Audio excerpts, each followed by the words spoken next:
as you can see, if we go further back, Japanese government bond yields, the 10-year has been as far as 8.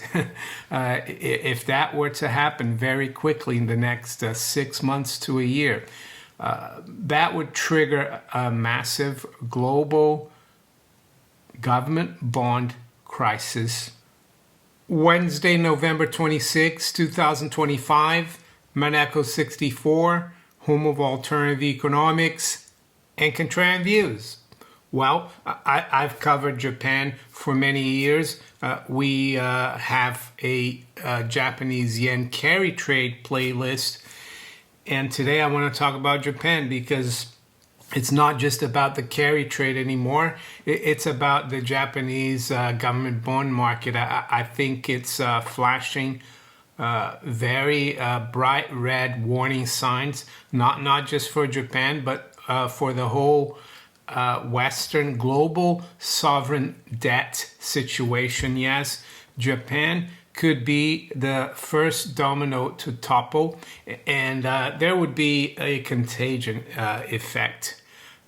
You can bet on that.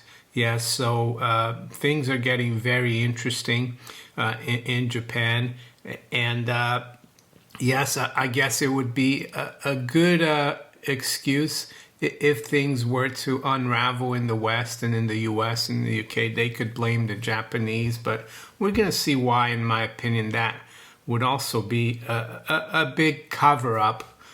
Before we look a little deeper into the Japanese situation, just want to wish my viewers in the US, and you guys are the majority of my viewers when I look at the statistics.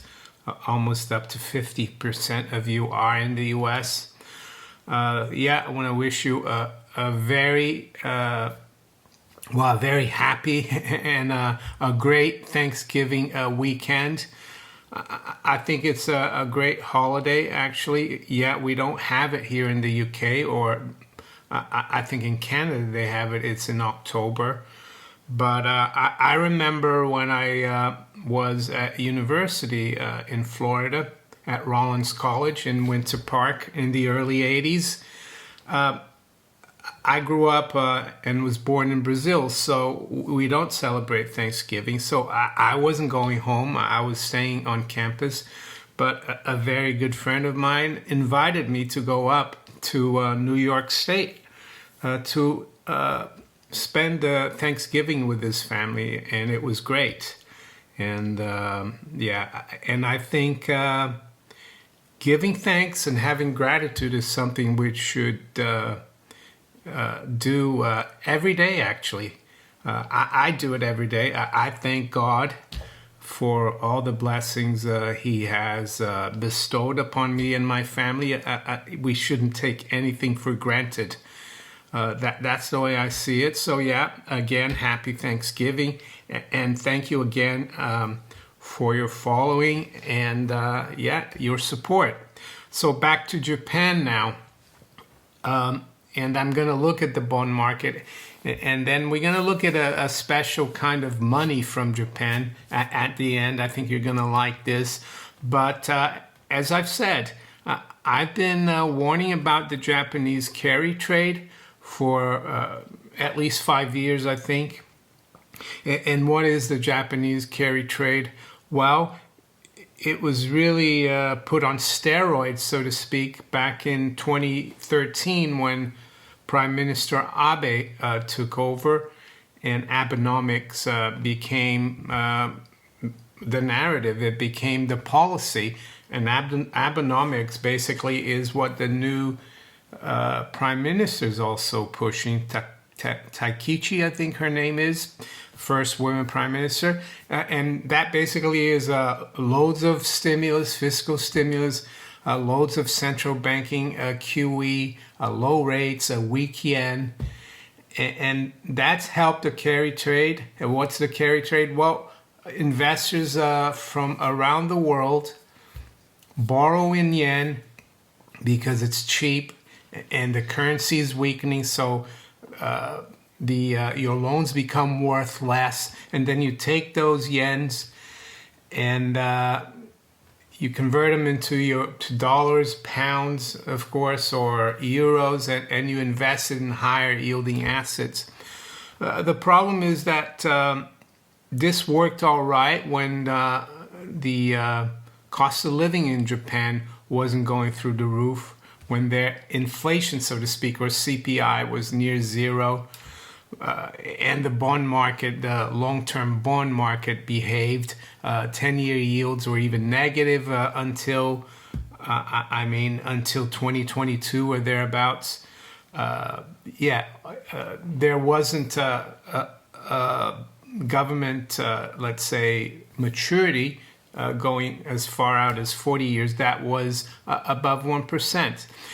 And that was pretty stabilizing for the Japanese financial system, because a lot of financial institutions in Japan, they hold these bonds as assets. So they were steady. They kept pumping stimulus, fiscal and monetary into the economy. Foreigners kept selling the yen.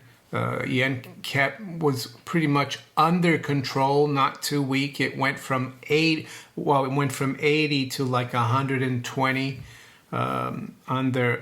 since the beginning of Abenomics in 2013. So that means that the dollar strengthened from 80 to 130. That means the yen weakened. But now the yen is getting a little bit out of control, i.e. the dollar is rising fairly sharply. But the worst thing that's happening now, and this is kind of an effect of the carry trade, it's not the carry trade itself, is the fact that Japanese government bond yields, especially in the longer end, and I've got a 10-year yield here, chart of the JGB, Japanese government bond, you can see that it's rising very sharply and very quickly, and I think very few people expected this to happen so quickly. They thought it would be more under control. So I think the Bank of Japan is losing control of the bond market, even though they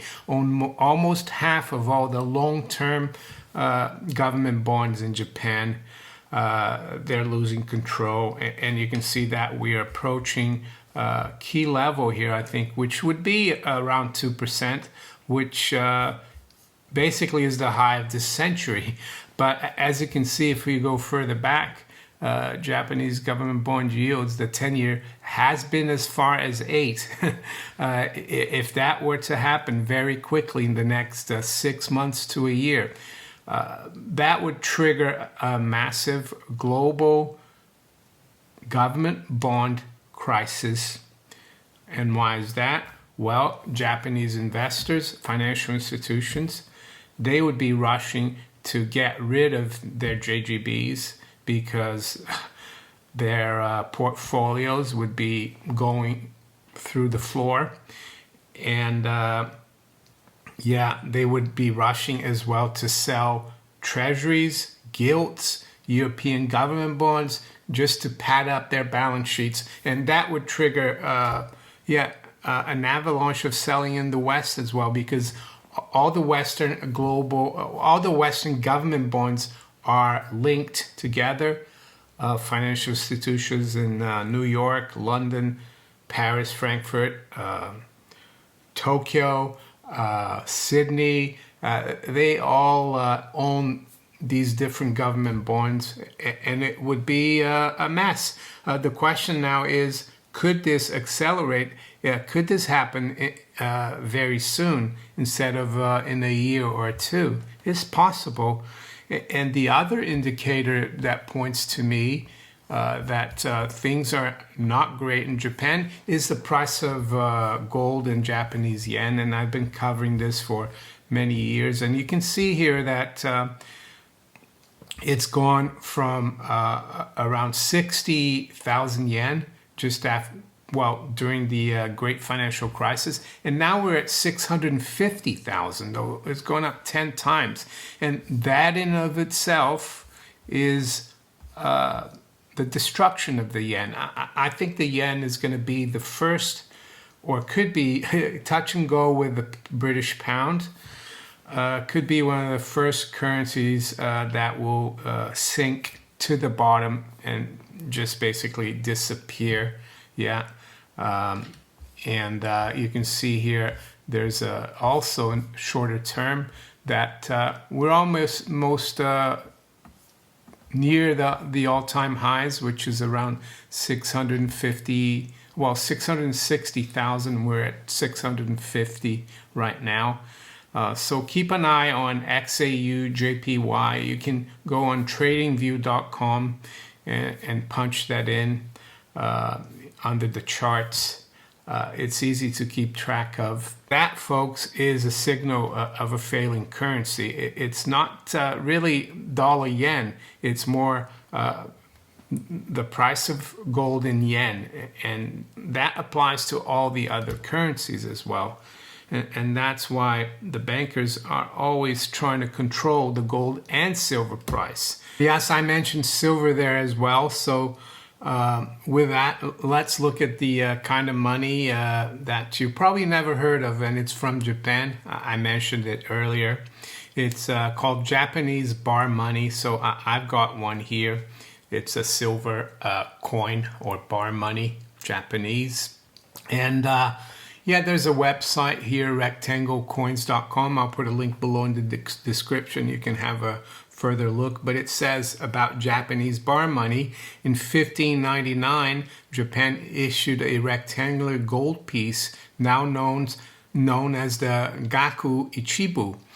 This regional issue from Edo blossomed into a 250-year series and branched into more denominations, eventually spilling over into silver pieces in the mid-1700s. These rectangular pieces are sometimes referred to as bar money for their unusual bar-like shape.